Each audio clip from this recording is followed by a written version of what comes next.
Qual será a grande diferença da comunicação das pessoas que eram dos anos 70 e a comunicação de agora? Esses dias eu estava assistindo um vídeo no YouTube e eu fiquei surpreendida com essa diferença. E ao invés de eu te falar exatamente quais são agora, eu quero que você veja o vídeo que eu vi. E eu peguei depois uma matéria de um repórter na Avenida Paulista para que a gente possa comparar essa comunicação e entender todas as diferenças de um período de menos de 60 anos. Vamos ver. O senhor vive aqui no Rio de Janeiro? Eu vivi aqui 6 anos, Por que o senhor saiu? porque eu achava a vida daqui um inferno. Para onde o senhor foi? Itaguaí, Qual era o problema do Rio? barulho, fumaça, agitação, transporte difícil. Correria de modo geral. O senhor acha que o senhor está melhor agora? Bem melhor, sem dúvida. Agora eu posso criar galinhas, eu posso ter uma horta, eu posso dormir no silêncio, escutar os grilos. O senhor não voltaria para o Rio? Nunca. De jeito nenhum. Viver nessa cidade é uma coisa absurda. Eu não entendo como tem 4, 5, 6 milhões de pessoas que conseguem viver aqui, que aguentam e que, afinal de contas, ficam cansados, esperam o fim de semana como uma salvação. Eu não acho que seja possível. Eu fugi por causa disso. Compra sabendo que está mais barato ou da fiscalização que de alguma forma deixou isso acontecer. Seu nome, meu lindo? Meu nome é Lucas. Lucão, quem é o principal culpado nessa história da bebida batizada? Cara, eu acredito que é a fiscalização, né? Eu acho que se rolar um grau maior na parte que vem, né, que vai para os bares, aí, de repente, quebrar o lacre é muito fácil. Só dar uma olhada lá, fazer os testes certinho e grau. O senhor vive bem nessa cidade? Nessa cidade eu só vivo bem porque tenho que ganhar meu pão aqui, porque a cidade aqui no centro não há condições de se viver. É tanto buraco, tanta obra.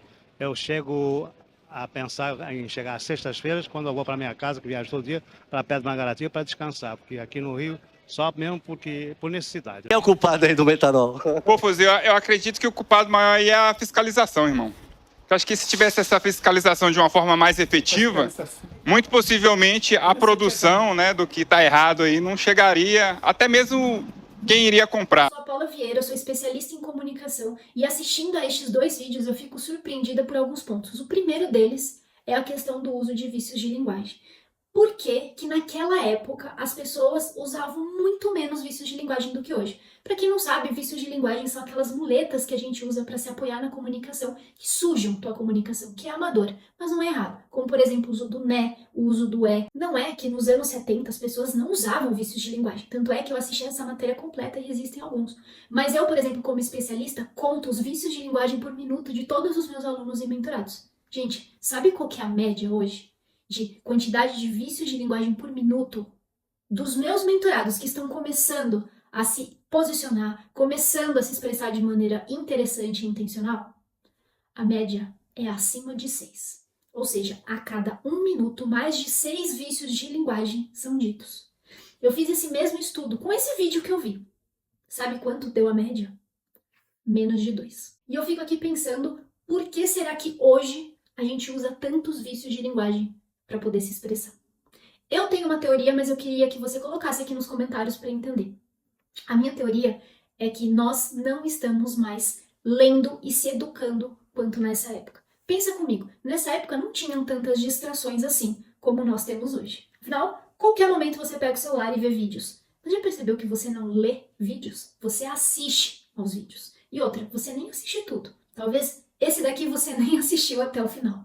Mas se você chegou até aqui, já se inscreve no canal e dá seu like, porque eu quero continuar gravando os vídeos úteis para vocês também. E a leitura, ela é fundamental para uma comunicação bem estruturada. Um dos grandes problemas que eu enfrento hoje com os meus alunos é que, como eles não têm o costume, o hábito de ler, o vocabulário é limitado. Então as palavras são repetidas por falta de sinônimos. Quando nós não temos repertório, usamos as mesmas palavras. E o segundo ponto para mim é a velocidade. Pode perceber que no vídeo anterior, tanto o timing da repórter quanto o do entrevistado, ele é calmo. Mesmo eles falando de um assunto que não é agradável, como a questão do Rio de Janeiro, da correria, se nos anos 70 eles estão falando da correria, a fala deles não é acelerada.